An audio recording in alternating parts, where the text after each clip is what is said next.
Do you have a complaint or are you compliant? You will notice that these words not only have the same number of letters, 9, but also the exact same letters. The only difference is two letters that are switched in the order, A and I. However, there is such a huge difference in the meaning of these two words.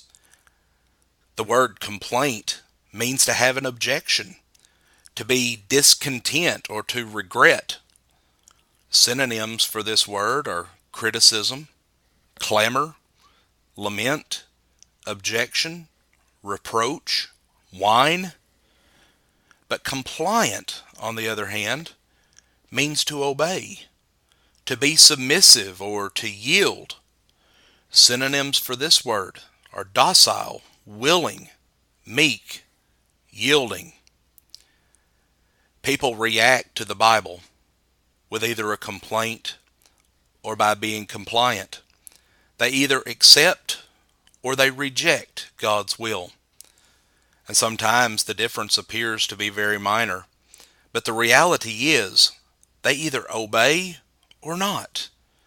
The result is either being saved or being lost.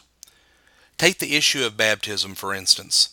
Jesus said, "He who believes and is baptized will be saved, but he who does not believe will be condemned." Mark 16 and verse 16. The one who is compliant will do exactly what Jesus said to do in order to be saved. He will believe and he will be baptized. He's not going to object. He's not going to complain. He's not going to try to come up with another way or another condition of salvation. But on the other hand, you have the one that complains, the one that doesn't want to do things God's way. They may claim that non-baptism is not mentioned as a condition of condemnation. Or they may say, well, my preacher says that baptism is not necessary for salvation. Or they may say, well, that seems too difficult. There must be an easier way. Or they may say, well, that can't be the truth because God is so loving that He's going to save everybody. They see the difference between belief plus baptism and belief alone as simply a minor issue and one that is without consequence. However, the truth is that there is a huge difference because, again, one is yielding and the other is criticizing God. Consider also the use of instrumental music in worship. The New Testament teaches that musical worship is to be by the voice. Ephesians 5:19, Colossians 3 and verse 16 tells us that we are to sing to the Lord. The compliant soul will accept this and honor what is revealed.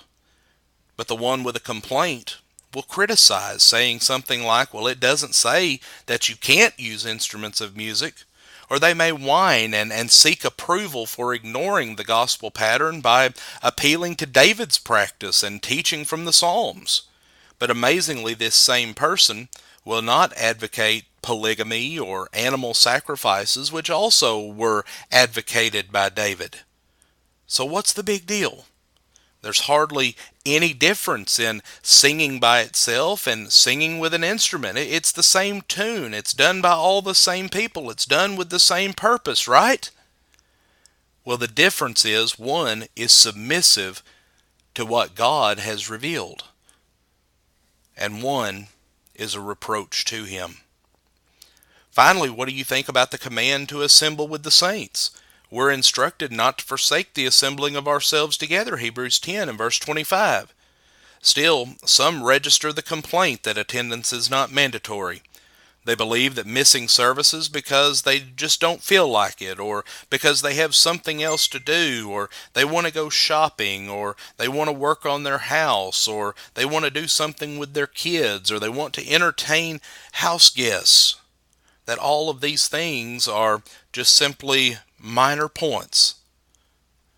But is there only a minor difference between making all possible services and missing only one due to a personal choice? Well, yes, there is. One is willing to submit to God, and the other is discontent. The other is complaining and not following God's will. And so the question today is this: which are you? Do you have a complaint against God's will, or are you compliant with it? Please consider these things today and have a blessed day.